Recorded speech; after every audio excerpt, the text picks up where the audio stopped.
2. The Maryland Commission on African American History and Culture meeting is scheduled for today, Monday, August the 5th, 2024, where we are here at Our Ladies of Mount Providence Convent, 701 Gun Road, Arbutus, Maryland, 21227. We're going to begin with our roll call this morning. Chair, Maya Davis. Vice Chair, Dr. Khalid Ahset Amen. Commissioner, Lori Crabb. Commissioner, H. Russell Christie. Present. Commissioner, Walter Gill. Present. Commissioner, Janice Curtis Greene. Present. Commissioner, Philip J. Merrill. Commissioner, Jalen Mooney. Excuse. Thank you, sir. Commissioner, Brian Morrison. Present. Commissioner, Barbara Clayton. Present. Commissioner, Robert Patterson. Commissioner, Ada Hickson. Commissioner, Hakeem Tijani. Present. Commissioner, Reginald Turner. Commissioner, Elinor Thompson. Present. Commissioner, Kennedy Wilson. And Commissioner, Elsie Wolf. To the Chair and Vice Chair of the Commission and Public at Large, the notice for today's meeting was placed on the Commission website, go to Banneker-Douglass Museum website, and sent to our local and national citizens. And I now turn the meeting over to the powerful, wonderful, gifted, Chair, Chair Maya Davis.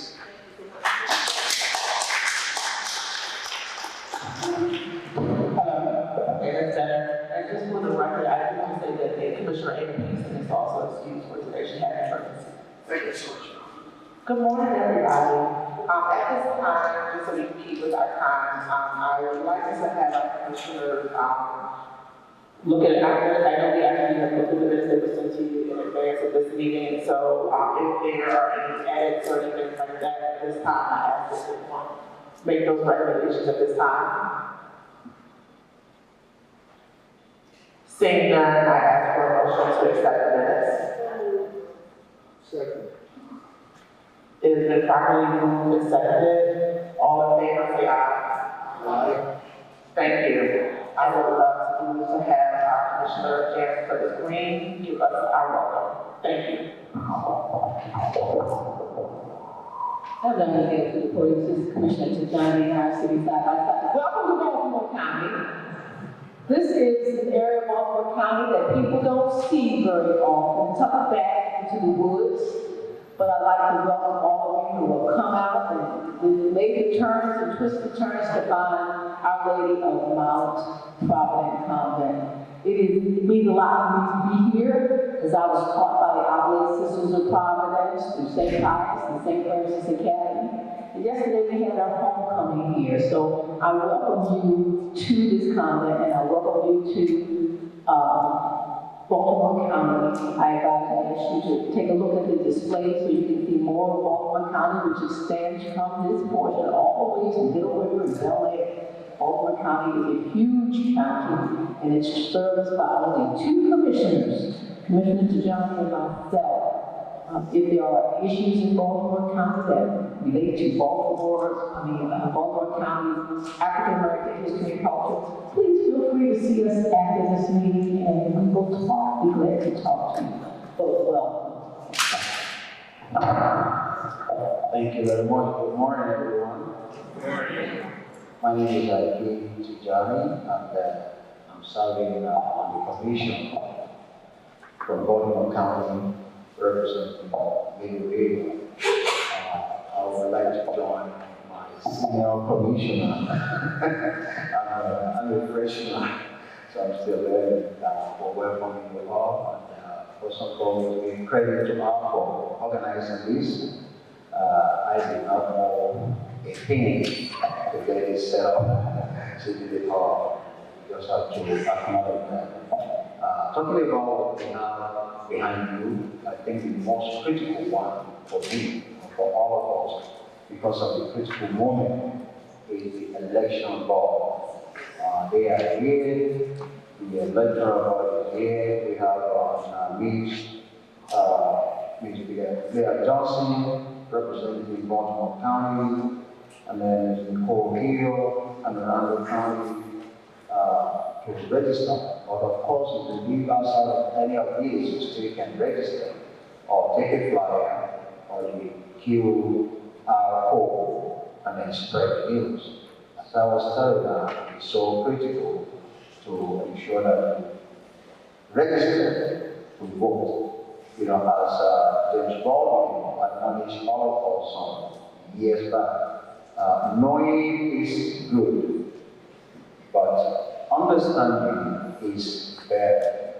We just marked the centennial of voting last week. Talking about the electoral committee, I think I should also, on behalf of Commissioner Greene and all the commissioners here seated, to appreciate the effort of Vice Chair, Commissioner Dr. Amen, for organizing the electoral board folks to join us. So we thank you so sincerely for coming. And again, we're looking for more people to join us on the Baltimore County, because she will be out, I believe, next year, after 8 years. So I don't want to be alone. I don't want to be all alone. I know what the boy can do when he is all alone. It won't be who, but I don't know that. Okay, thank you so much. Bless you. It is my distinct honor to introduce Sister Rita Michelle Proctor, Superior General of the Oblate Sisters of Providence. My friend, my former colleague, he taught me at Father Charles Hall Middle School when she was just a young Oblate. She plays basketball team facilities. She has served these orders well. And I'm going to ask her to do a favor, but you give us an invocation while you're there, like just a credit statement to read what's left. So you know that do what you do. Say. What do you think?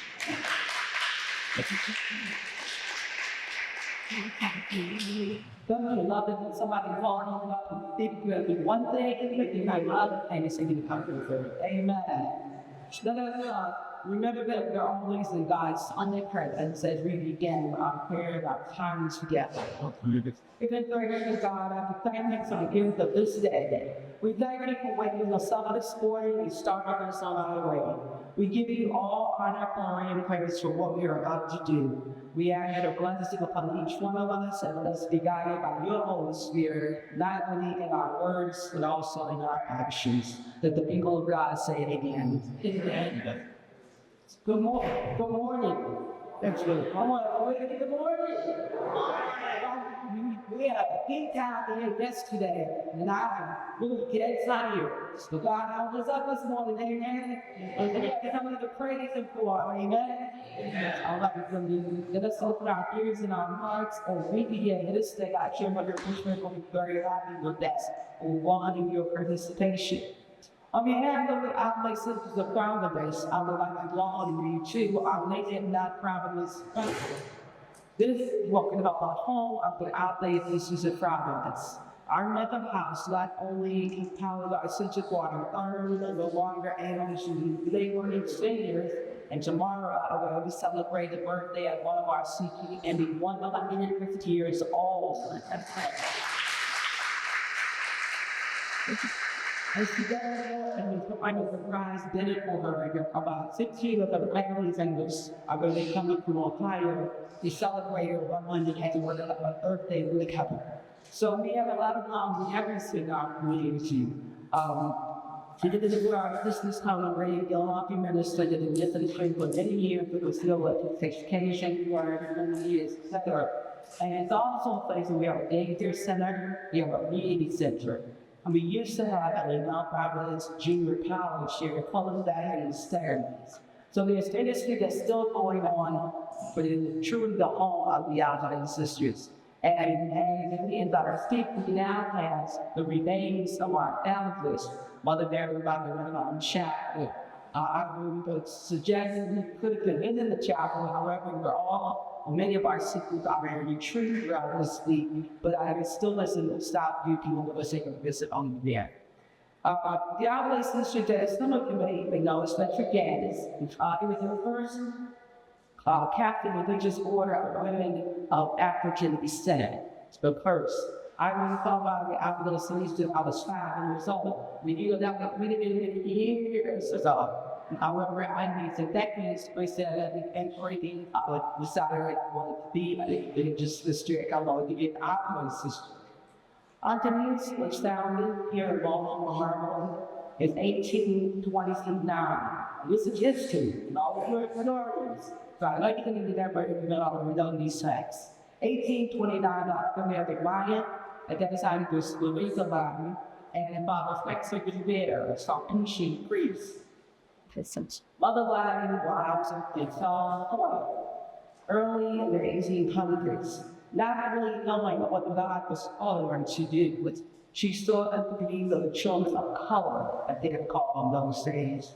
And soon established a school in 1828 with 3 other ladies, and that is when we raised the day, St. Francis Academy. Anybody have heard about she's the best. Telling you that you give me St. Francis Academy, they're around quite a while. It's in its 196th year. And doing it right now, I'm a school education teacher, former one, and we have a couple of people playing in the NFL. We had Angel Greene, the Banneker-Douglass Museum, basketball, so look at me. Y'all like everything, which or athletics only said, but also in the areas of academic as well. We're very proud of our students.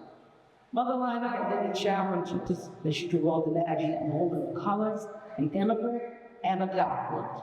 But she relied on God's providential care. So whenever you think of Mother Mary, the Oblate sisters, think about God's providing for us. And God has provided, and we will continue to provide for us for the next years that He has called us to this lifestyle.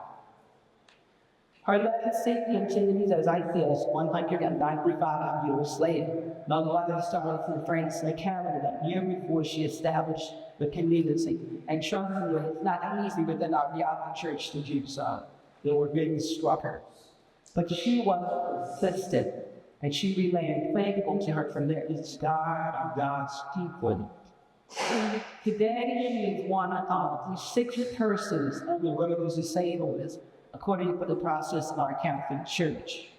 The Oblate is continuing to minister in the way of education, prison ministry, and parish ministry. We're happy to welcome you here today to our home and pray blessings on your efforts that you're going to put forth today to discovering, documenting, preserving, collecting, and promoting African American culture. Big job on your house with jazz. May all you do today give honor to the workers of God and serve the people of God. Amen. Amen.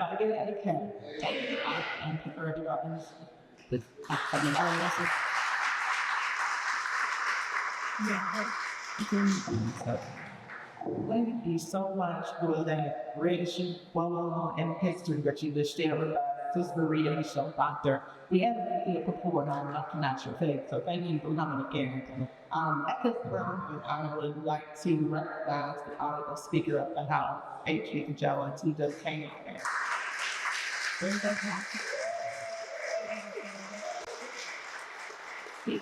Yes, for those of you who are anyone can talk back to the air, of course. Speaker Jones is just amazing for the state of and especially for this commission has been recognized as a key figure in moving that I want to just walking out this really honored to be the prayer at the time. Thank you so much.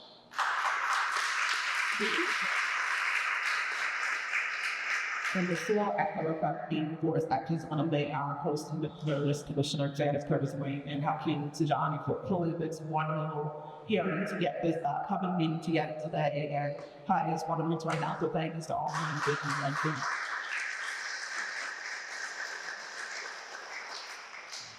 So now, just to give, we'll start about a quick report for the chair reporting the Douglass report. Just letting you know that now we meet on Tuesdays after June. Our leadership, myself, Vice Chair Ahset Amen, and Director Thompson. And we have been working on setting up committee schedules for our commissioners and looking at what your great strengths are. And as I shared with you, I'll be meeting with each of you individually to kind of get some feedback from you about your community needs and things like that. So we're really excited to do that. The commission retreat date has been set for Friday, September the 13th. I know that not everyone can make it, but we will do our best to make sure that we communicate all the findings and decisions that were made in that meeting. And it really came down to both colleagues and myself actually being present here for that time and date in our schedules. And we apologize for anyone that is unable to make it, but we will choose that date. And at this time, I actually want to make sure I move on so we can keep the meeting on time and pass this over to our director, Chanel Johnson, for her director report. Thank you.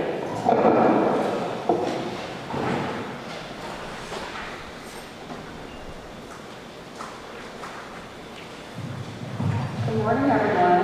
Good morning. Good morning. My name is Thompson Johnson, and I serve as a proud. I use my outside voice a lot, so everybody might. But today I do. Okay. My name is Thompson Johnson, and I serve as the proud executive director for the Maryland Commission on African American History and Culture. As you know, we operate Banneker-Douglass Museum, your state museum on African American history and culture, as well as the African American Heritage Preservation Grant in partnership with Maryland Historical Trust. Before I get started on our June and July report, I do want to salute and give gratitude to the staff of the Maryland Commission on African American History and Culture and the Banneker-Douglass Museum. We have to my right, marketing communications extraordinaire, Miss Jan Lee.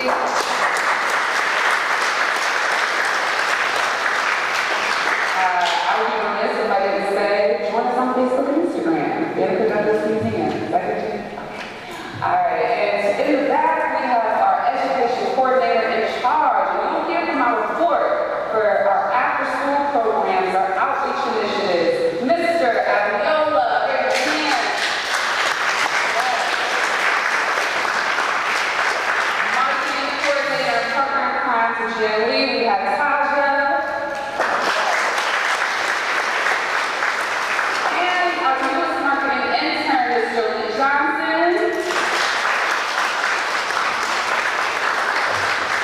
And I mentioned the African American Heritage Preservation Grant, which is a $5 million capital grant program. It is administered with Maryland Historical Trust, but we also have our own staff. We have our own grant staff. Ms. Taylor Means, grant specialist, and getting all the contracts ready, steady to go each year, Ms. Tamika Miller. And the man of the hour who keeps us all student and booted, Mr. Ron Herbert, our administrative manager.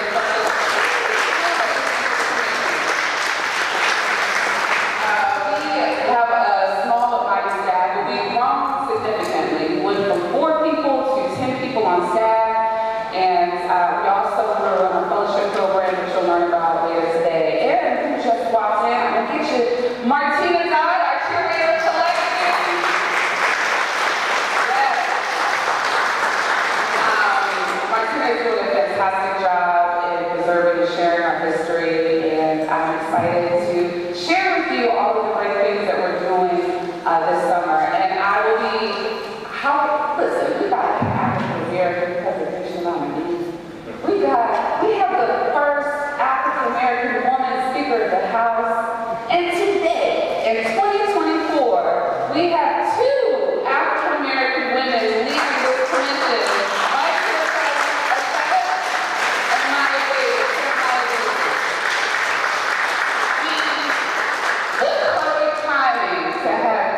African American women within this commission the same year that we are adding Harriet Tubman to the Banneker-Douglass Museum name. Am I right? Yes. All right, so let's get into it. So for June and July, this was a time when we are entering in a new fiscal year. These summer months have been a time of deep reflection, celebration, and joy.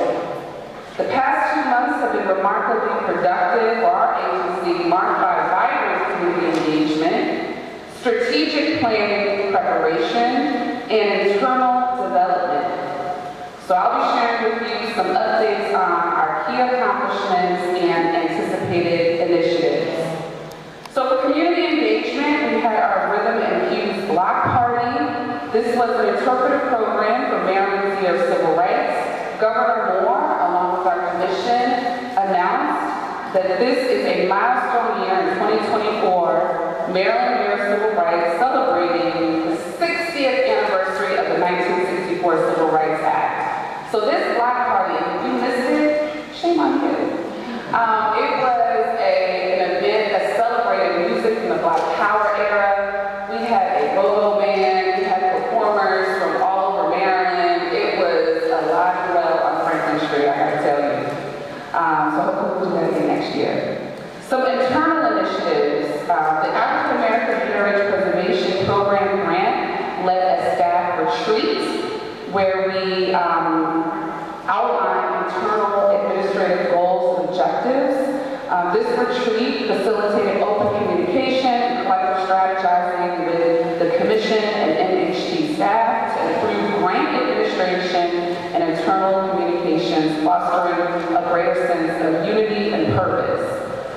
So I mentioned that we're adding Tubman to our name, the Banneker-Douglass-Tubman Museum, which will begin October 1st. Along with that name change, we will be launching a strategic plan for the Maryland Commission on African American History and Culture starting in October. That RFP has already gone out. And the goal of that plan is to reimagine how we can preserve and tell Tubman's story. And not only Harriet Tubman, but the history of Black women in our state who have actively continued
pays for the staff to keep our museum open, and that's, we're very appreciative of that. But it's because of donors like and supporters like you that allow us to do impactful programs and exhibitions and after-school programs all year long. So if you want to support, go to our website. Again, thank you so much for your time, and enjoy the rest of your meeting.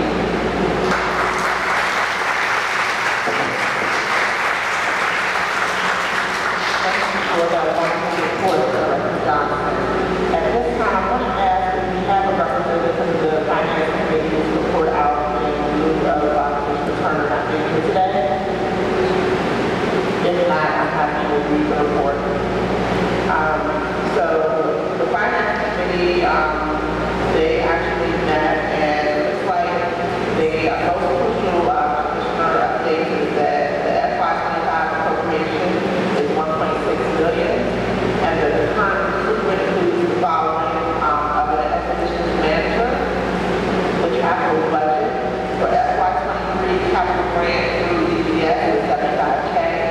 The remaining balance is $6,762. Payment will need to be paid to Modern Construction for removal of the two Banneker-Douglass Museum signs.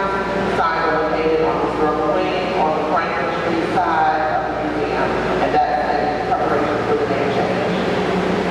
The FY24 capital grant for DPS fund is $3 million.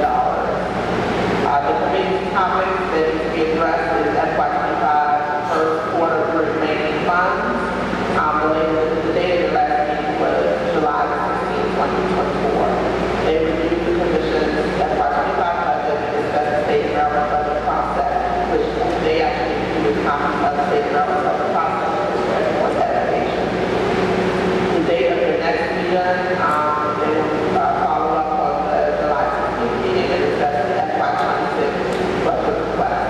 The action item is to request commissioners to join the Finance Committee, one team member attend the meeting and foundation meeting, and that meeting occurs every third Saturday every month at meeting. So if you're available to do that, please let us know. At this time, I would like to hand it over to Commissioner H. Russell Frisbee for the African American Heritage Preservation Plan report. Thank you very much, Madam Chair.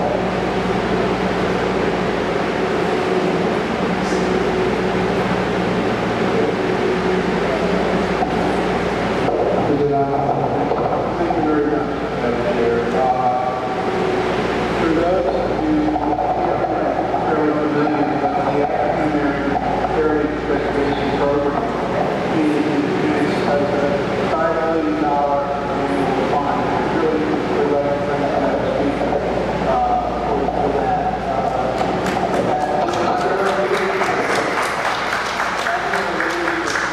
Sponsors raised from $1 million to $5 million, and that's made a big difference.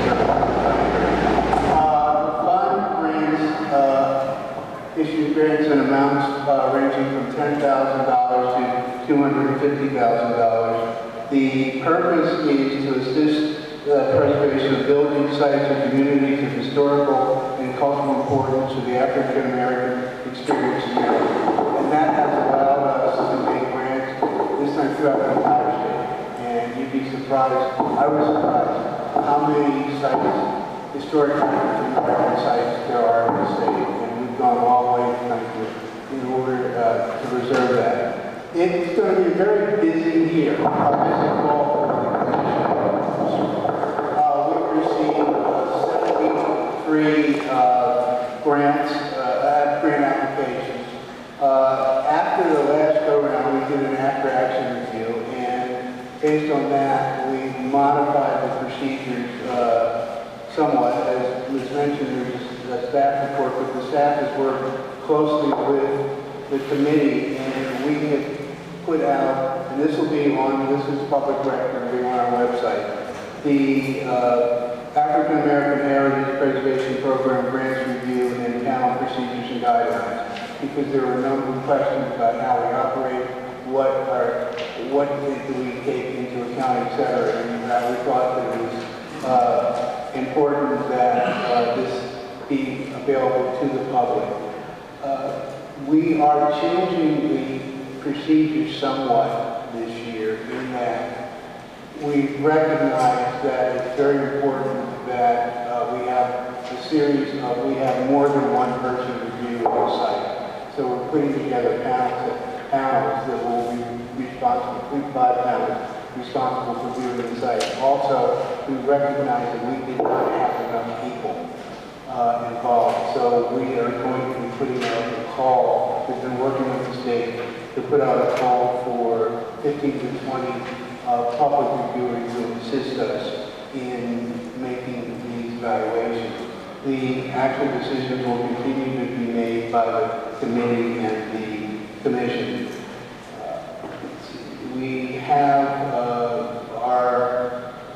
We will begin our process in early September with the review process going on. Right now, the staff along with MHD are in those reviewing the different applications to make sure there's compliance. And to the extent that things need to be cleaned up or the assistance that's taking place now, we'll begin the review process in September, and we'll begin having our meetings throughout that period and make final recommendations to the commission by sometime in November. As I said, we're going to have a very busy year, busy fall, and we will be putting out a call for volunteers, and we encourage anyone to interested to at least answer the call. Obviously, we're concerned about conflict, etc. You can't review your own applications, but it would be helpful if we had more people involved in the process. Madam Chair, that completes my report.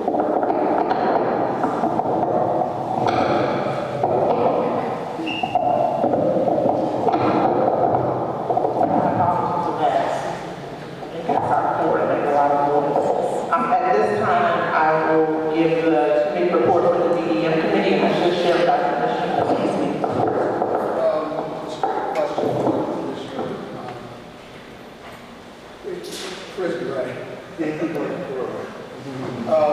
How many applications did you say we have? 73. 73. Is that's up or down? That's down.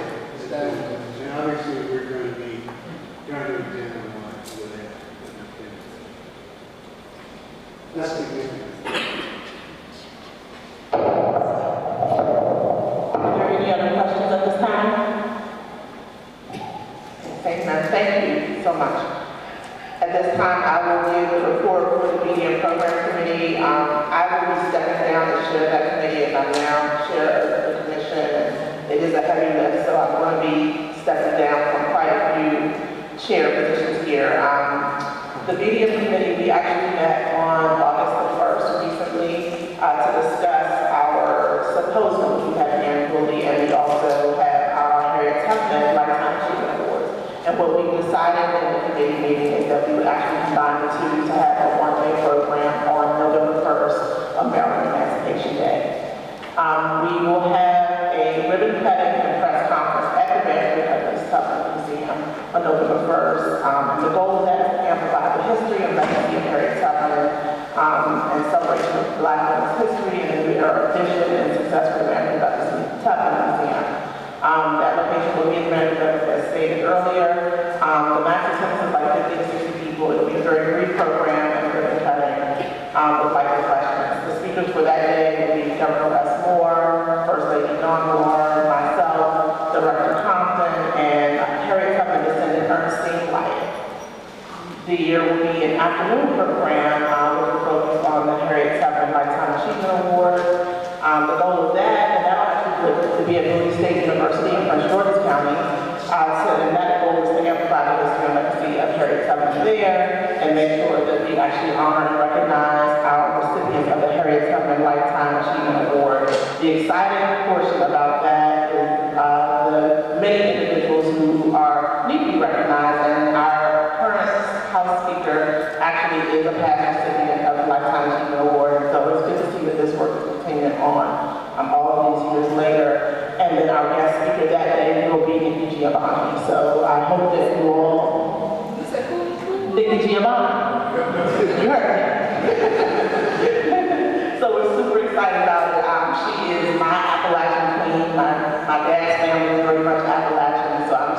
excited to have her join us that day. And I think that you all, if you don't mind driving down to Providence County from Baltimore County, we would love to see you there. So please consider coming out for that program. And there'll be more information coming from the class from Banneker-Douglass-Tubman Museum about that program. So super excited about that. And I think that should conclude my notes for the BDM Programs Committee.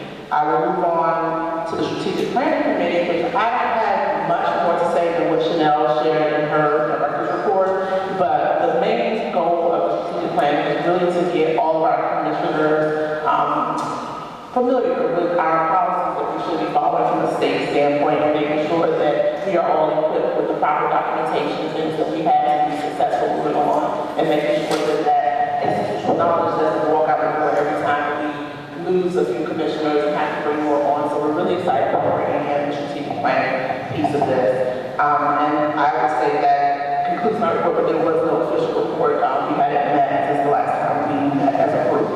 So at this time, I would like to call for Commissioner Janice Greene and Commissioner Elinor Thompson for the Ancestral Remains report. Thank you. You want to go to the podium?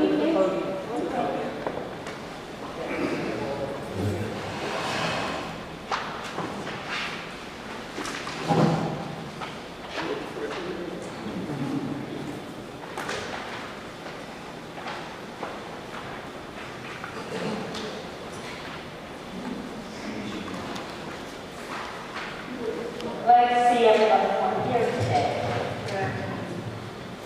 The purpose of forming this committee is to identify human remains of collections that were found in 5 different regions of Maryland. That was Anne County, Calvert County, Charles County, Queen County, and Wycombe County.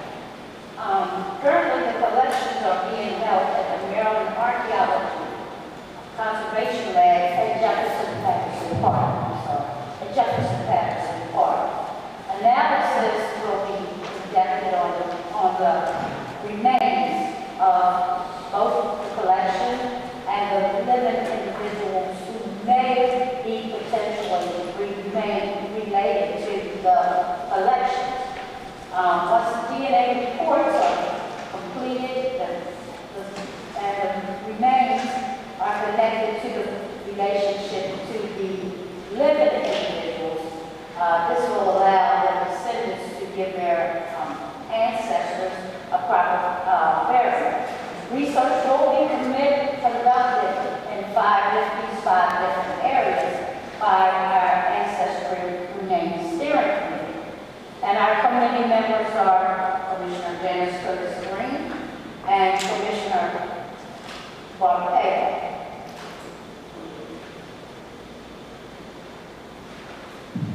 We've got meetings coming up. The date of our next meeting is July 25th, 2024. So we've got some of the members of the committee, Commissioner Ada Pinkman, who is not here. So we had a hybrid meeting to discuss the IMLS grant. That is the museum grant that was the bank director Thompson that was submitted that is $100,000. So we have to spend that on mostly really hiring people, getting the DNA tested, making sure that we have all the proper documentation to ensure the security of those people who are having their DNA tested. And so that requires us to hire a professional to take care of the DNA testing in a secure manner. And that is the one thing that people are worried about, what's going to happen to the DNA once you test me. So we are researching that along with the Smithsonian and other institutions who have performed this process and to find out how they handle it.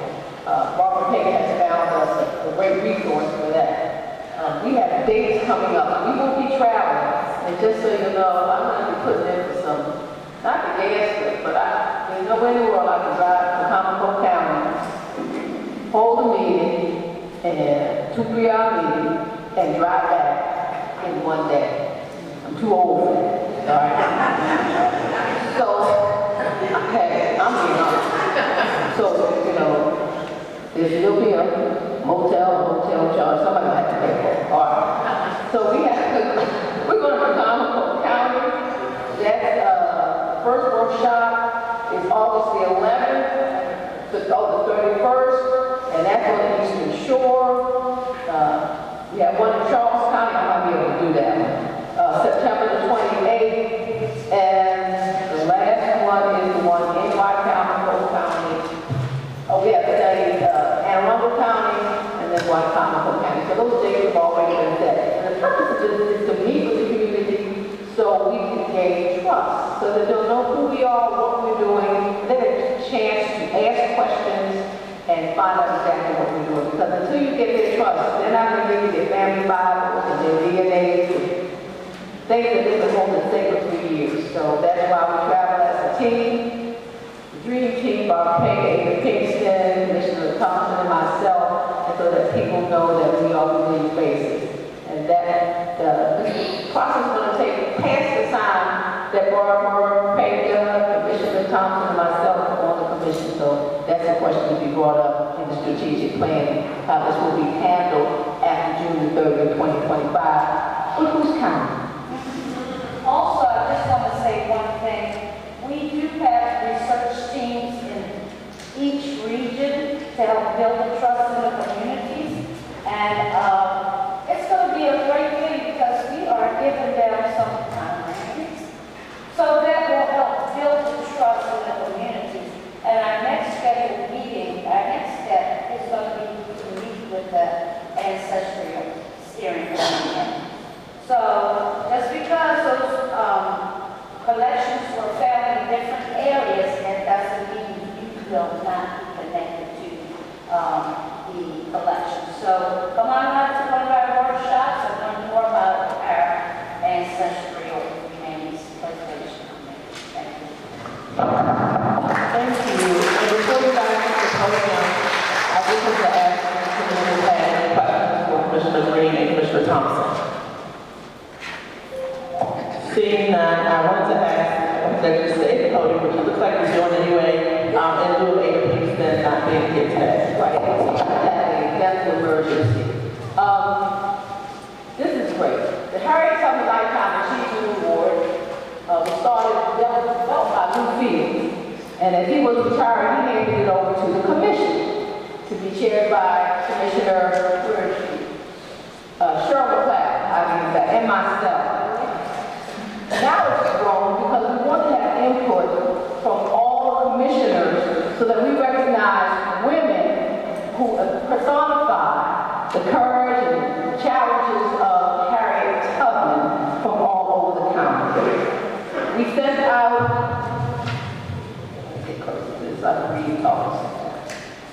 All right, so the day of our last meeting, on that committee are the vice chairs of Ada Kingston and Vice Chair Ahset Amen, who will probably be able to stay there. I wish she would, but by being Vice Chair, it might be challenged. Additional members are Commissioner Janice Greene, Elinor Thompson, and former Commissioner Cheryl McLeod, who co-chaired this committee with me in the past. The date of our last meeting was August the 2nd. The date of our next meeting is to be announced in September, and that will be a debriefing. The action items completed, the award process was established, the applications were distributed to the commissioners. The criteria was adjusted to encourage submissions because the number of submissions by the commissioners was so low. That could be addressed, all right? The awardees were decided by the committee and will be brought forward to the commission for a full commission vote. The action items pending is the vote, we're going to take hopefully today, to notify the awardees, the date of the presentation, design the plaques, hold the briefing award meeting, and solicit additional committee member volunteers, because as you keep hearing from me, I'll be gone. But who's counting? So my term and Commissioner Thompson's term will be concluding in June of 2025. We've served now 8 years on this commission. So, with that said, there were 10 timely nominations submitted from 6, just 6, commissioners. There was a committee reviewed and ranked in selections, and the committee met to So it was done almost the same way we do with the grants, where you have them and you write them yourself personally, and then we vote. All of the nominated candidates were active and worthy. However, the committee could only make the decisions based on the information provided in the nomination application, and some nomination applications were more complete than others. Commissioners need to be aware that although your nominee and her accomplishments are well known to you, they may not be known to the selection committee. Decisions were made based on the applications alone and the link submitted with the nomination application. The committee voted this year to select 3 awardees as opposed to just 1 to receive the Harriet Tubman Lifetime Achievement Award by the commissioners. Here they are for your approval. Carolyn Brooks of Washington County. She's a Hagerstown activist who assisted in the restoration of the Jonathan Street community. Angela Crenshaw of Anne Arundel County, conservationalist, naturalist, and the first African-American woman director of the Maryland Park Service. And the third is 1 award, but it's to 2 people because they are a team.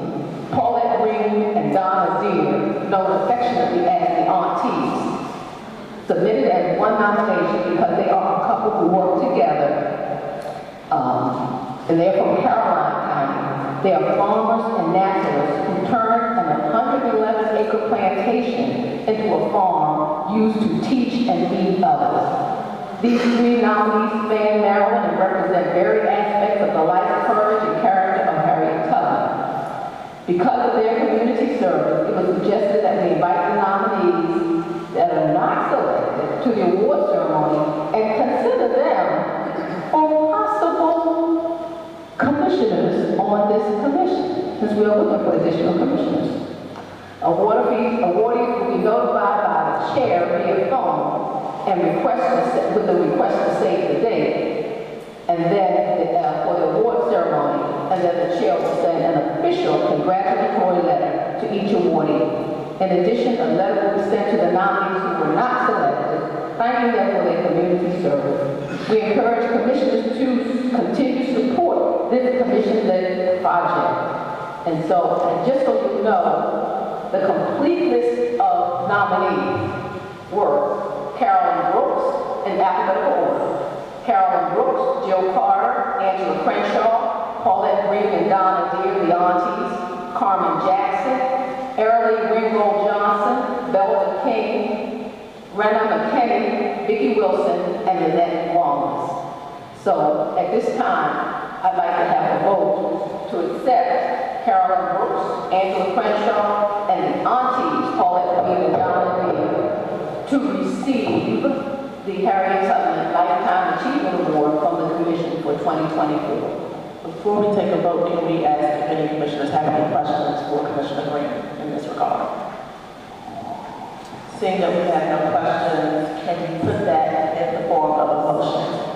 I make a motion, a formal motion, that the Maryland Commission on African American History and Culture select Carolyn Brooks, Angela Crenshaw, and Paulette Greene and Donna Deere, the Aunties, to receive the 2024 Harriet Tubman Lifetime Achievement Award. It's probably moved. Can I get a second? Second. Thank you. Can I have people say aye or nay? Aye. Any abstentions? Seeing none, the motion passes. Thank you very much. Thank you so much, Commissioner Greene.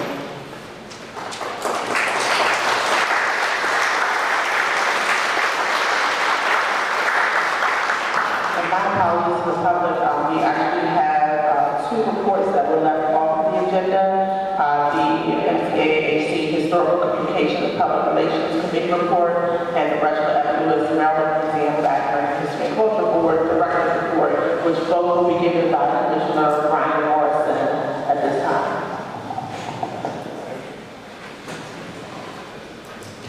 Good afternoon, everyone. I'm a school teacher. I need better than that. Good afternoon, everyone. That's better.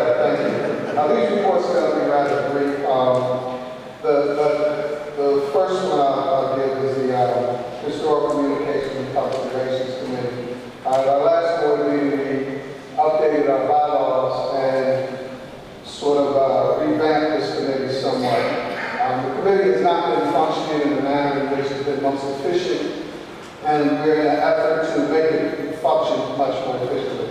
First off, I'd like to recognize Commissioner Gill, who has been on the committee for a while, but has been away because of his wife's illness in recent past. But thankful that you're back and you're willing to continue with that work. It's much appreciated. Which takes me to the main point, is that we really need more support on the committee. One of the key things that our committee does is produce this newsletter, and we haven't produced a newsletter in a couple of years. So we want to bring that newsletter back.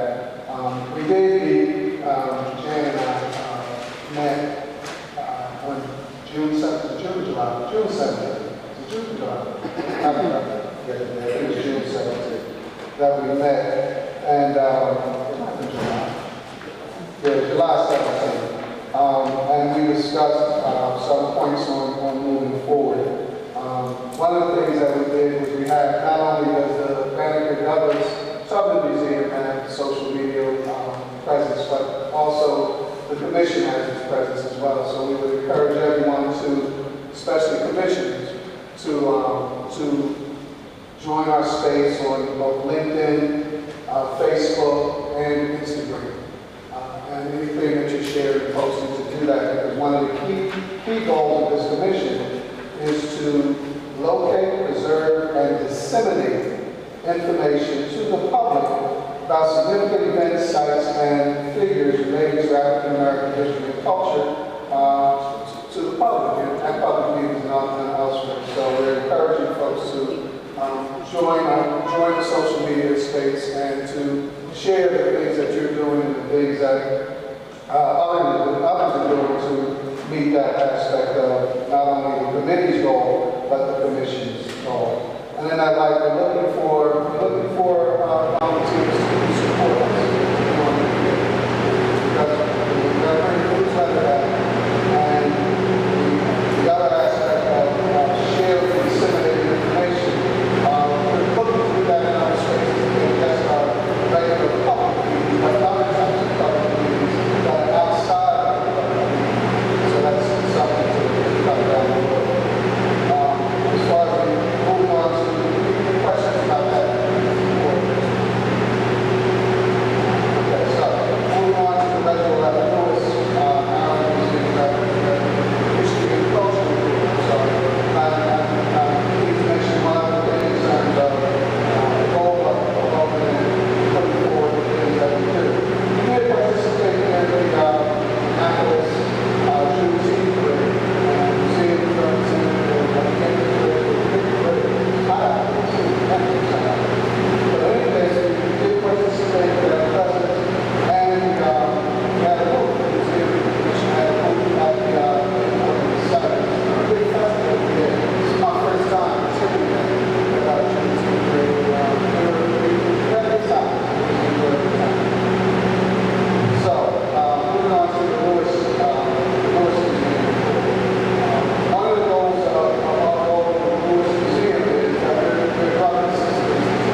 what do I do things do?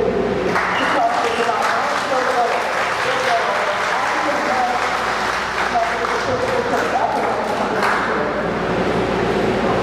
also, they're recipients of the non-historical grant, preservation grant, to restore the windows of the church. So, this word appropriate that she is here today. Are there any other grant recipients here today? Stand up, grant recipients. Yes.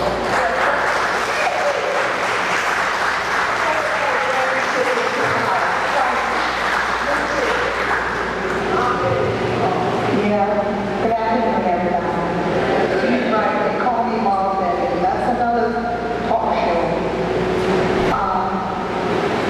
Slide number 1 is that's a beautiful picture of Mount Gilboa, what it looks like now after the restoration work. Boy, will be happy. And I would like to acknowledge the pastor who was there, who worked with me and instrumental in getting that restoration work done. Reverend Dr. Rita J. Gould is sitting over there, and the work this lady is unbelievable. You just would not believe all what we went through for 30 years getting that work done. You can change the slide, please. Now, let's talk a little bit about who Mount Gilboa is. This is an old antebellum map of Baltimore County, and where you see that little yellow star is, that is where the colored house and the old Mount Gilboa was when they were a log cabin. We started out in a log cabin in the late 1700s. Mary Williams, 10 acres of land to her 3 slaves. And that's how Mount Gilboa started out. She wrote in her will, Mary Williams leaves the following 13 Negroes with James, Margaret, William, Jacob, Hannah, James, which was the youngest, Charles, Catherine, Jan, Charlotte, Thomas, and Dana, a part of land called Mount Gilboa. It was in that colored meeting house that Mount Gilboa worshiped from the late 1700s until 1859, which was 73 years. Can you imagine? In a little old cabin. That sat somewhere near the stone church. You can turn this on. Now, Mount Gilboa, AME, Mount Gilboa joined the African Methodist Episcopal I'm trying to not to move. The first annual conference of the AME Church met in Baltimore. And it was then that Mount Gilboa joined the AME Convention on April 12, 1817. Richard Allen came to Baltimore, and most people know about Richard Allen. So, that is when Mount Gilboa became AMEs. And in that little log cabin, they worshiped from 1817 to 1859 as AMEs. So that was about, what, 40-some years? So that little log cabin to me is very special. I know when you hear about Mount Gilboa, the stone church, we forget about that little log cabin. So you never forget your first step. And that's where the first step was, in that little log cabin. You may change the slide, please. Mount Gilboa was built in 1859, 2 years before the Civil War, by free black people to replace an early log cabin. The small stone church measured 3 by 4 bays, faces east, measured 28 by 42 feet, and in it there's a plaque in the front gable that bears the scripture, Mount Gilboa Chapter, 1859. Now, you know, it is possible that Benjamin Banneker attended the little log cabin, not the stone church. most of you may have read that Benjamin Banneker attended Mount Gilboa, worshiped there, and went to school there. Well, this is a pearl of wisdom as we stay in nursing. Benjamin Banneker was born in 1733 and he died in 1806. So Benjamin Banneker was gone in heaven 50-some years, 59 years before that stone church was built. He might have been cheering them on, but it wasn't on the ground.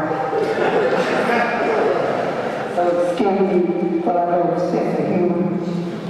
Now, you know, people always say, where did that name Mount Gilboa come from?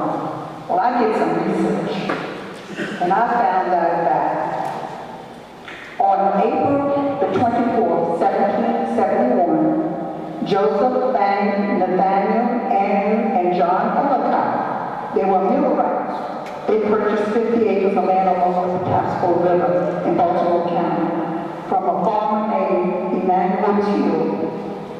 The same day, the brothers purchased 34 acres from Williams, an iron founder. This area across the Catonsville extended into what is now Howard County. Both Teal and Williams Lane have been part of a larger plan called Study. But Teal had resurveyed and patented his tract as Teal Search, and Williams had repatented his own as Mount Gilboa. Now, you know, we all know that Quakers named their land. They had a habit of that because they were a religious group of people, and I think they must have named everything. And that was one of the things they did. They named that land Mount Gilboa. And I'm not going to say you know where Mount Gilboa came from, but you know it's in the Bible. And if you want to look it up, it's 1 Samuel 31:1, and it talks about when Saul fell on the sword. So that's a story that you might want to read about. Justify where Mount Gilboa name came from. You can change the slide.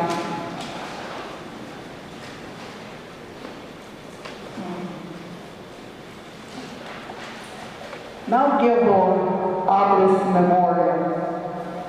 Benjamin Banneker Obelisk was erected in 1977 to commemorate Benjamin Banneker. It sits on the south side of the church. The Benjamin Banneker Memorial consists of a 3-foot obelisk placed upon a base, platform, and footing, and rises to approximately 5 feet. It is composed of polished and unpolished pink granite, quarried in North Carolina and cultured in Georgia by the Maryland firm of Upton, Wright, Stanford, and Son.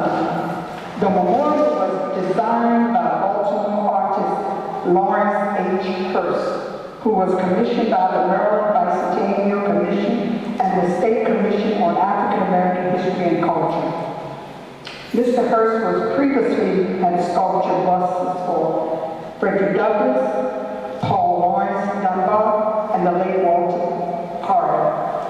He served as artist in residence at the Maryland Commission on African American History and Culture. You can change the slide, please. Mount Gilboa is also registered on the National Register of Historical Places. You know, Mount Gilboa is the oldest African-American congregation in Baltimore County. But if you look at the little old cabin, we go way back. I think it was in 2017, Reverend Dr. Rita J. Gould, we had a 200-year connection event. And people were asking us then, well, how in the world do you come up with 200 years? Because people don't go back to the little old cabin. And you know, you've got to remember where you started. And as I said, and Benjamin Banneker possibly attended service in that little old cabin. You know, he might have been the first pastor. Because, you know, Benjamin Banneker loved to read the Bible. Not only that, he probably was the only one that could read well. So he may have told them the stories of the Bible. I don't know. This is me guessing. But I think that Benjamin Banneker may have gone to that little log cabin and fellowship with them. You may change the slide, please. This is before the rest of the restoration work, because God bless Mount Gilboa, Maryland Historical Trust, and the Commission on African American History. The Commission, I got to get y'all title down. Good. Maryland Commission on African American History and Culture also was responsible for the grants that came to us. And Reverend Rita could attest to that. If I get it wrong, she'll get me later. So before the restoration work on the north side of the church, this is what it looked like. Oh my goodness. The lower 3 windows was boarded up. And the upper windows, you can see in diary the work. The mortar on the church, it looks like somebody had a mortar party, just slapped it up there when holes came in over the years. You can change this slide. And this is also what it looked like. They're removing the windows from the upper and the lower and the north side. And as they were taking those windows out, I can say now, I was like, Lord have mercy. I mean, how long will it be before these windows come back? But they were working on it. You may change this slide. This is the inside of the sanctuary, and you can see where they were removing the windows. But the sanctuary is a beautiful sanctuary. And I like that sanctuary. Because when I go there and kneel at the altar, I can feel the ancestors that has gone on. So they were just doing all the work. You may change the slide. All the windows were boarded up on the north side, upper and lower. They were on their way, putting us in the dark, but getting the work done. So you can change the slide. This is the south side of the church. I think these windows here on the lower south side got the worst condition. The window panes was falling out. In Reverend Dr. J. Gould's office, we had plaster on the windows. Yay, big, keeping out the elements. And the window panes was missing. It was awful. But we knew the restoration work was going to put us back on the map. You may change this. Oh yeah, go back to the other one. This is what the windows look like. Horrible. The seals at the bottom was broken. No wonder somebody had broken in that church, the whole church, because the windows was not secure. And I used to think about that at times. You know, we go home, but the windows never was that great. But we trusted in God and we prayed a lot. So you can change the slide. And that's another picture of the windows on the south side of the church.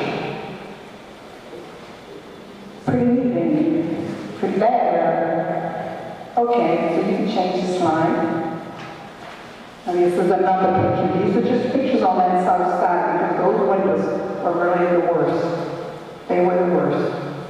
It was deteriorating, they were falling apart, there was rotten wood, so getting a grant was a blessing. You may change the slide. These 3 slides are just about the little windows on the south side, so we don't have to stay on those. So you can change each of the next. This is the back of the church. And that's the west side of the church. 2 windows back there. We'll go back. The upper window is the window in the podium, in the church, in the back of the church.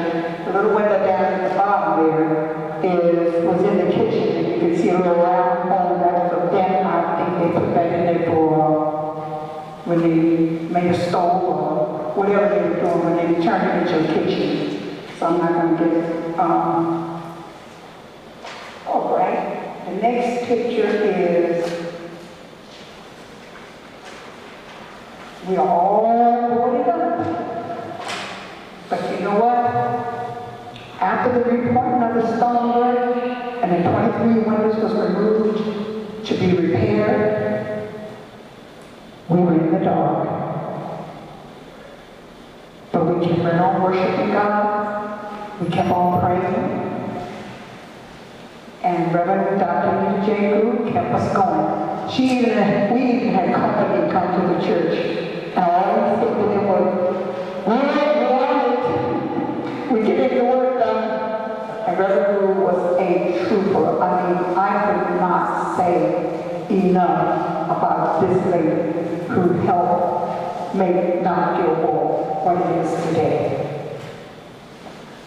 Along with Maryland Historical Justice Grant.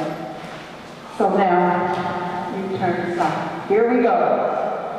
Betty Stewart pointed to the first window going in on the north side. That was a day. Reverend Greene took this picture of me pointing up this end. They're coming back. The windows are coming back. The stones have been reported. Now the windows was coming back. When you guys get a chance to look at the pictures on the back, I could never put all the pictures on the side of what it looked like when they repointed the stonework, when they put the windows in, and what we looked like, it was all over. Okay, we can. The picture on the left is what the church looked like before the restoration work, and the picture on the right is after the restoration work. Can you see the difference? Give us a hand clap.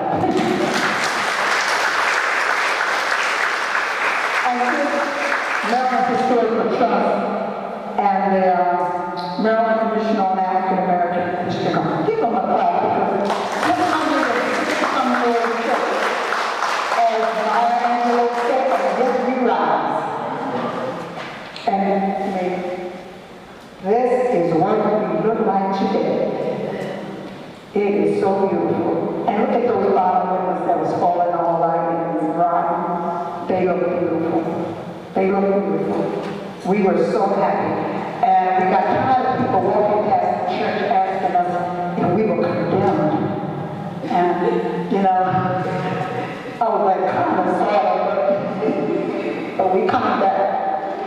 So, and switch to the next picture. I just wanted to show some beautiful pictures of what the church looked like now. After the restoration work, the sun was setting, and I would look back at that church and I said, Lord, we've come a long ways. But we got a long ways to go. Now, this is what I want to say. Just a little congratulatory. Where did I put my paper at? You know, it was Reverend. No, that's not it. I'll get that down there. It was Reverend Mosby, Anna Mosby, that got the first grant. And you know, I'm sure when she came to Mount Gilboa, she was appointed to Mount Gilboa, she probably looked around at that church and said, oh my God, where did they send me? But the people were standing there with smiles on their face, saying, you know, you okay? Because they were used to the windows looking like that. So, you know, how could they fuss? You can't fuss about something you never had, right? So, Reverend Anna Mosby put in for the first grant at Maryland Historical Trust. And I was trying to get my little paper here. It's over there on that. Reverend Anna Mosby got 2 grants. Thank you, Reverend Greene. And then, no, that's not it. I think I misplaced it somewhere. Reverend Anna Mosby got 2 grants, helping Reverend Greene. And then Reverend Greene got 2 grants. You got 1. And you got yours from they were all from MHT. All from MHT, okay. And so when she would have her meetings, I would go to Mount Gilboa, and I'm going to tell you, I wasn't going to join the church. I drove by it for like 20 years before I became a member. And when I became a member, I know Reverend Greene was sitting there on this grant waiting to see who she could recruit to help her get it started. So when I showed up, she said, soon did I join the church, I don't think my name was dry on the paper. She said, could you sit on the committee for the restoration committee, please? And I said, sure. So It wasn't easy. God knows it was not easy. At school, I saw her working, trying to get the bedside to see who she could get to come and do. Remember now, this is a historic church. And she finally got a team together, the stone mason to repoint the stone. I'm not going to be before you long. And those who put the windows in. And I just want to say thank you to all of them who've done such a fantastic job. Janet came out, Commissioner Janet came to the Mount Gilboa during the time they were doing the work, and Commissioner Stephen Lee came by to see our little church. And I remember Stephen standing there with his hands on the stomach looking up. But we finally got it, and I just want to say thank you to everybody, and a special thank you to those who was responsible for us getting that grant. So I know you're right.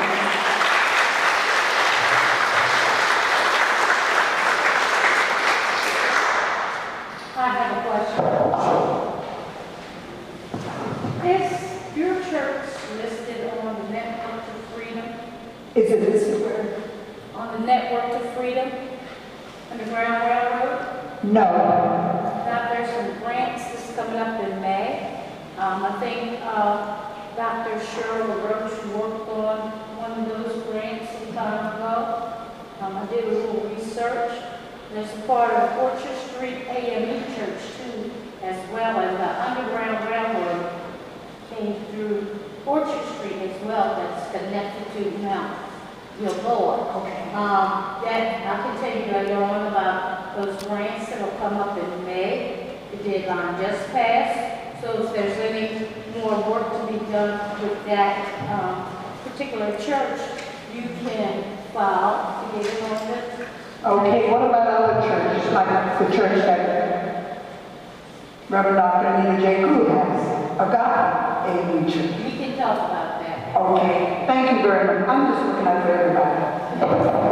Thank you so much. Just give me one second, just at this time, because this is like still the commission business portion. And you're definitely welcome. I just want to ask if any of our fellow commissioners have the opportunity to ask questions.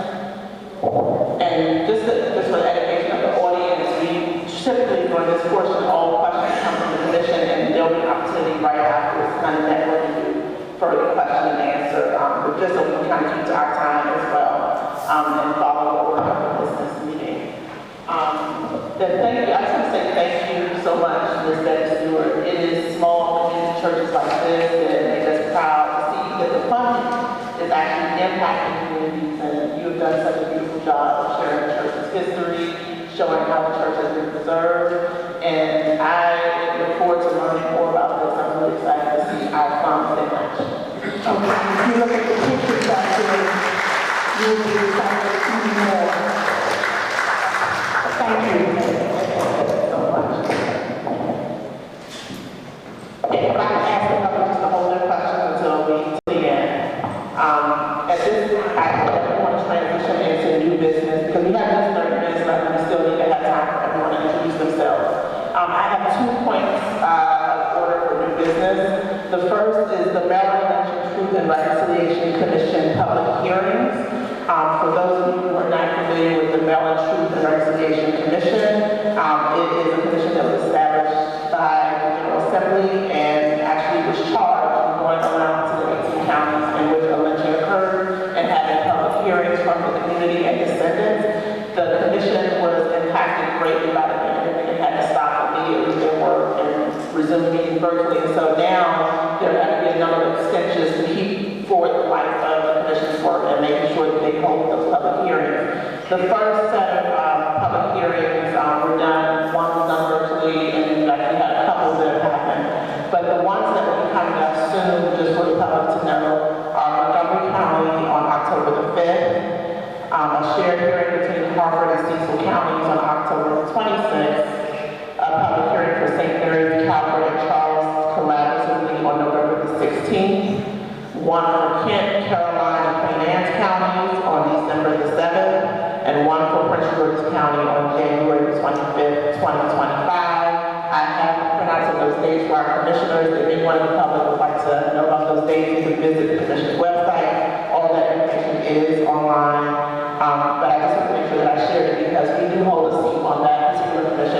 Truth and Representative on the Maryland Truth and Reconciliation Commission. In the past, former Commissioner Cheryl McLeod and Commissioner Elinor Thompson have been very supportive, making sure that they help out with the logistics of that commission. So if anyone on this commission is interested in doing helping with the work of the Maryland Truth and Reconciliation Commission, please follow up with me, and I have these dates, so I'll pass those down. The second point of order is I want to acknowledge former Commissioner Stephen Lee, who's here today, and reached out to me in regards to the Committee on State House Monument. And Commissioner Lee, I didn't know if you wanted to share at this time the challenges in relation with that committee and how the commission can actually support the event. Yes, I do. Yes, I do. Please come forward to the podium. Thank you so much. Good afternoon. In case you have not heard, there is a mighty new project to erect a monument at the state capitol grounds in recognition of the African American soldiers who fought in the Revolutionary War.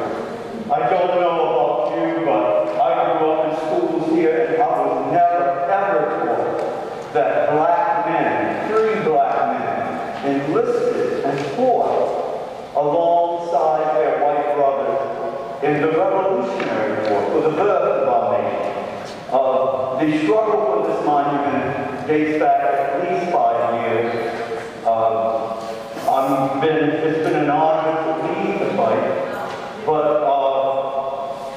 the call for artists, and I'm very much hoping that African American artists, Maryland African American artists, will make a strong showing in presenting proposals. The deadline is August 11th. You can find out more information on the Maryland State Arts Council's website.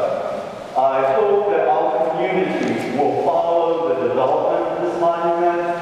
I think that, to put it one way, there is an inclination to make it a monument towards a general monument, a catch-all monument for the contributions of free blacks. I think that's great, but I don't think we should have one catch-all monument for free blacks. I think it's distinctively important that black men, free black men, fought and gave birth to this nation. That point should not be watered down.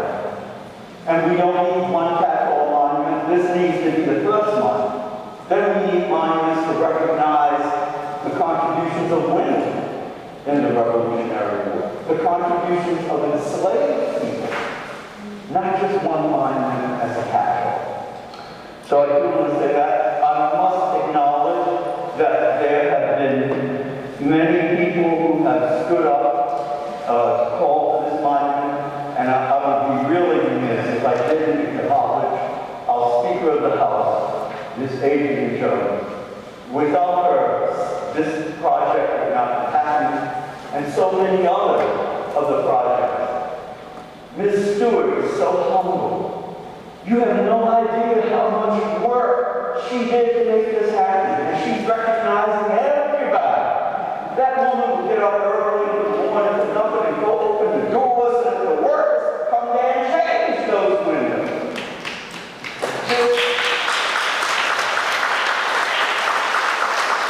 This is what moves our history. This is what saves our heritage. And without these two women here, Speaker Jones and Ms. Betty Stewart, we would have lost a lot.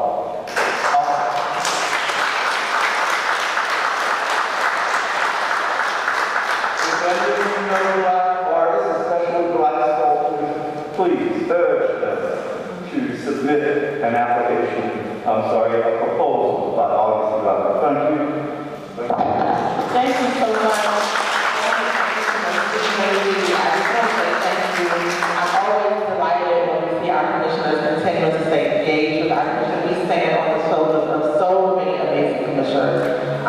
It is just always a great pleasure to see you. And I have to say that I've been connected with the commission since 2005. First just as a public member, just like you all. So so I'm really honored to be here. And I'm also one of those that'll be leaving soon after 8 years. But it's just been delightful. I can just tell you from that length of time that Stephen has been fighting for Revolutionary War soldiers, African Americans specifically, for a very long time. It's really delightful to see this work start and take shape. So thank you so much, Commissioner Lee.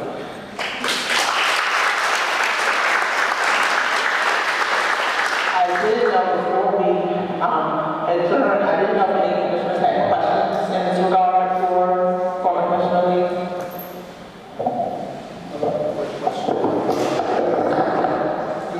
The RFPs, the artists have to be on the State Arts Council's Ross, I don't think so. It's a nationwide search, so that should include everything. Were you able to get my Primus Thompson on there? African American drummer that fought in the skirmish in the war 1812 to 1814 in Deal, Maryland. On that register. I know we talked for a while, but he fought in the skirmish in Deal, Maryland. What was that the question to me? Yes. I had proposed that the monument would recognize all black men who fought for the birth of our country, which to me includes the Revolutionary War and the War against slavery. However, I think that what was approved was for the Revolutionary, which is fine, but I am very aware of black fighters, including Nicholas Bryce from Baltimore County, who was just discovered. But as I said, we need more than one black war. Yeah. One black monument, sorry. Thank you so much. So before we adjourn, I just want to acknowledge Reverend Avery Penn from the Mount Olive Baptist Church in Thompson, who's supposed to give our opening invocation. If we could ask you to come forward and do a benediction just before we adjourn, I would really appreciate it.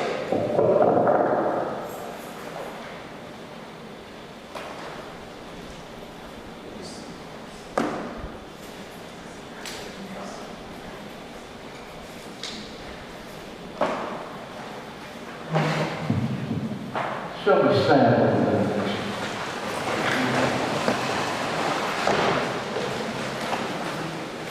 God our Father, we thank you for all that has been shared. We thank you for all that has been gathered here. Bless now, Lord, as we depart from this place. Bless and give us safety in our journey, wherever we might go. In the blessed name of Jesus we pray. Amen. Thank you so much.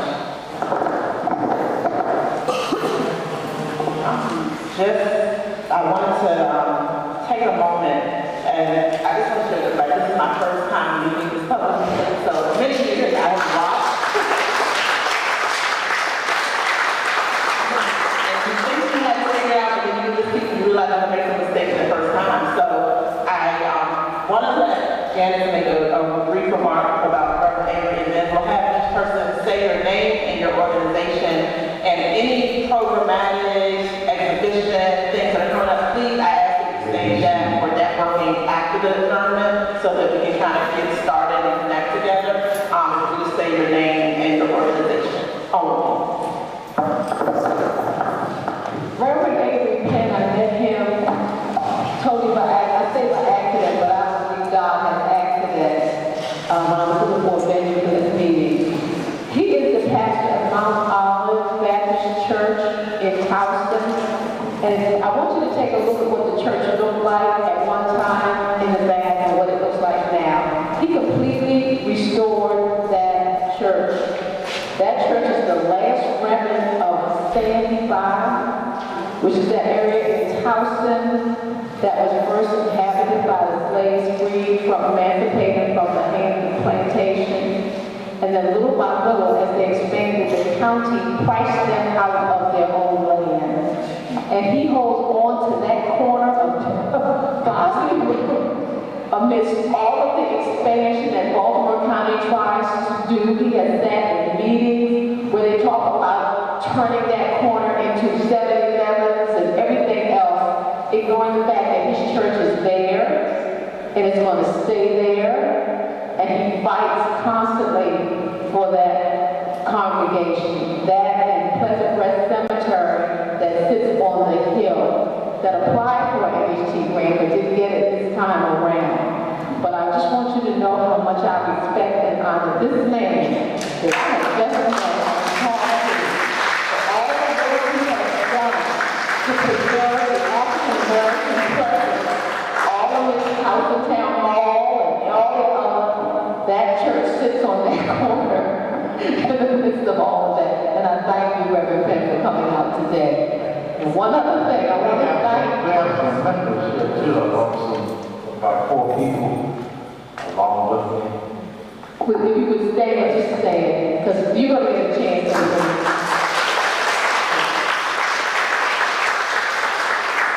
And then before we adjourn, I want to thank one gentleman in particular, my husband, Parish Greene, who is a member of this commission by marriage, by default.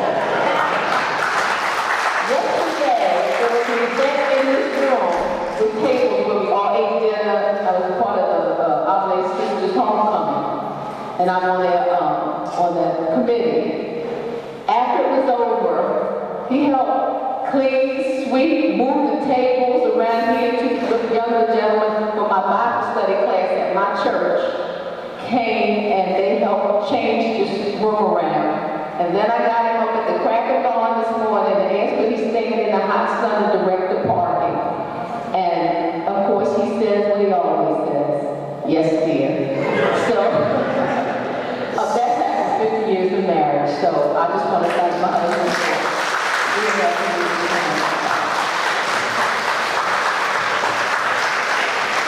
Thank you so much, Janice. His husband, he directed me to Proctor. I'm thankful. Thank you so much.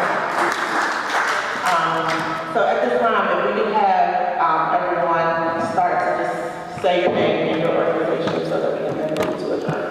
We already introduced Speaker of the House, Adrienne Jones, and also Miss Betty and Stephen Lee. I'm also with the Gates Johnson Museum. I'm the historian there. Oh, wonderful. Thank you. Yes, I'm very familiar with Mr. Biggs. There are some brochures on the back table. Okay, and I was remiss, Jennifer Greene has been nudging me for the last 10 minutes. There is cake here that she wants you to have, and there's also giveaways too. So make sure you don't leave here without it. If we can move on to the young lady just next to Commissioner Lee.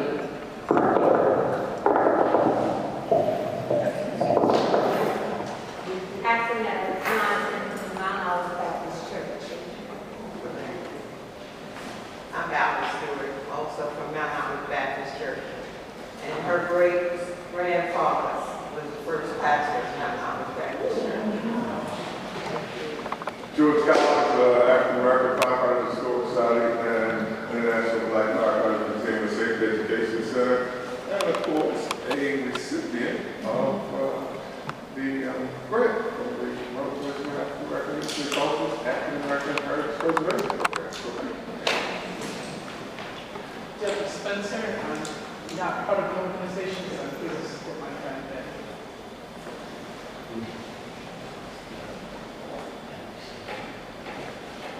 Alice and I have been participating in the Benjamin Banneker Historical Park Museum for over 20 years. And for Alex, when he was 4 years old, now he was 40, he went to school here at Mount Providence. So for Alex, it's like a homecoming. Thank you.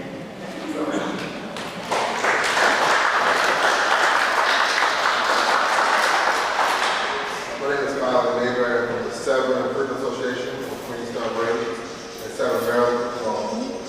I also worked at the Banneker-Douglass Museum, the Banneker-Douglass-Tubman Museum 10 years ago, and I'm just really happy to be here.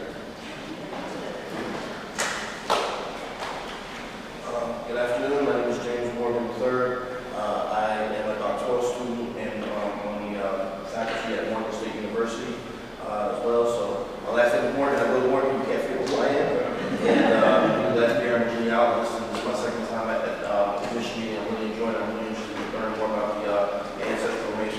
My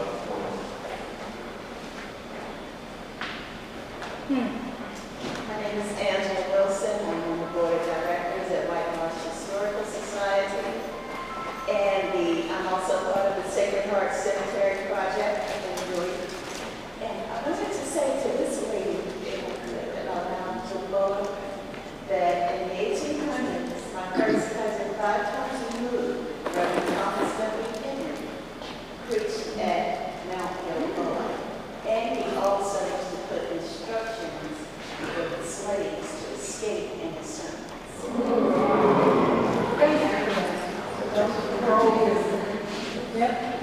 I'm Irving Gaylor with the White Marsh Historical Society as well.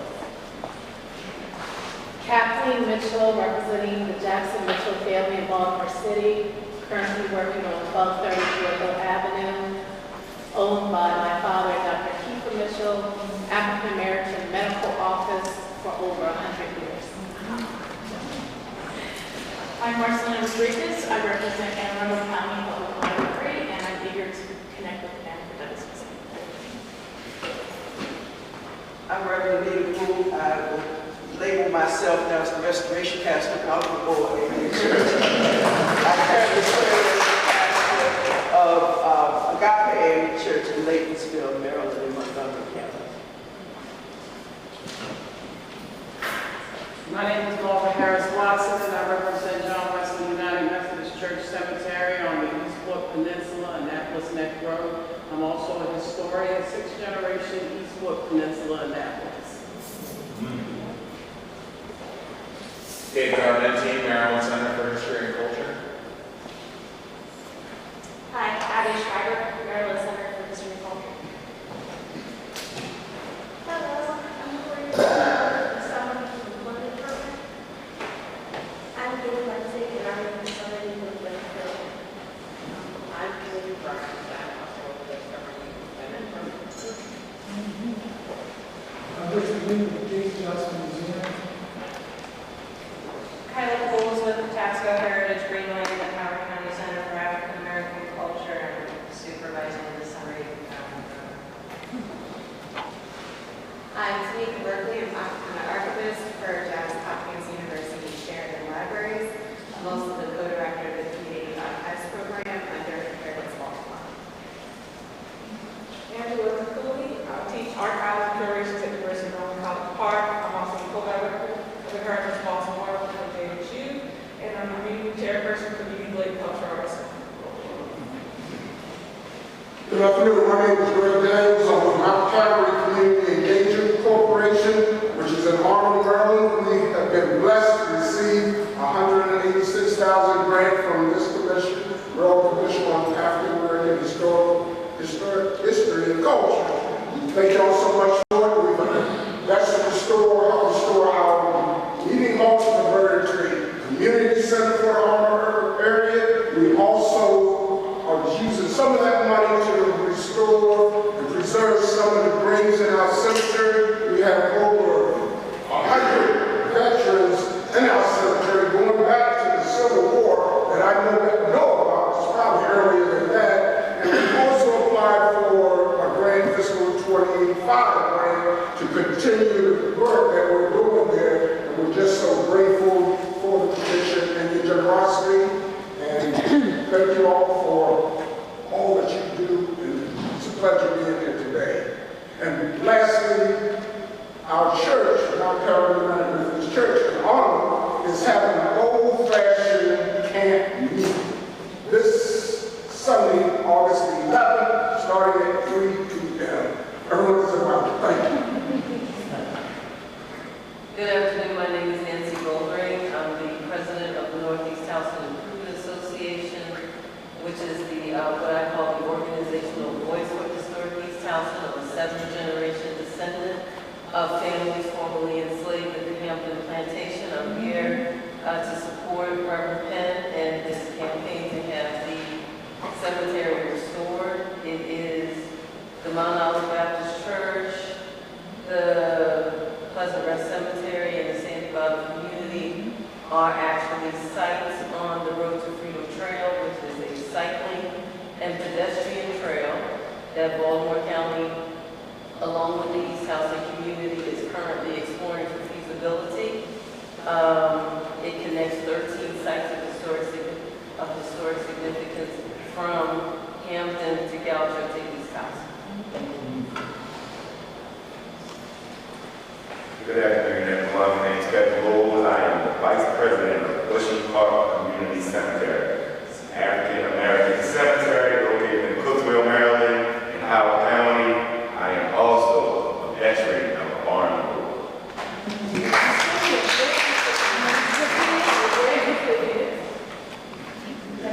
And we are also an MT grant recipient.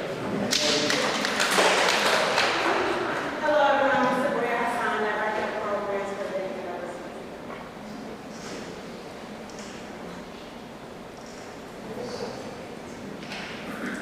Is that everyone?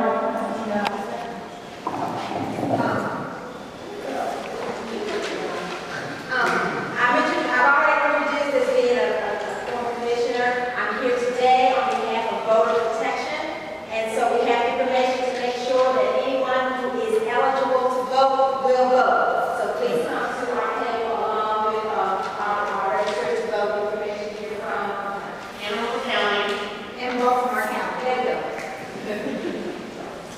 Good afternoon, I'm Stephanie Lee. I'm representing Charles Royal United Methodist Church, owners of Mount Oliver Cemetery. We received a grant from the commission for the cemetery.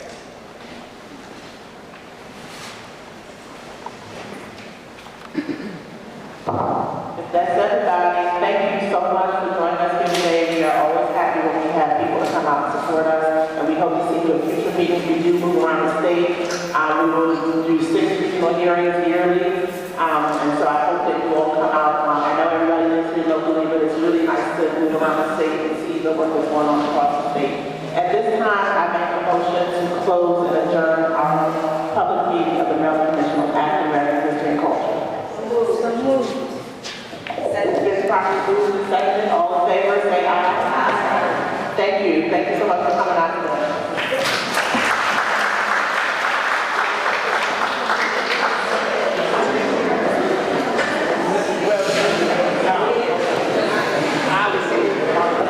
Just a quick announcement, we have quick announcement. Folks, quick announcement. If you haven't already, please go to the Maryland Center for History and Culture. They have a fantastic civil rights exhibition up. In addition, the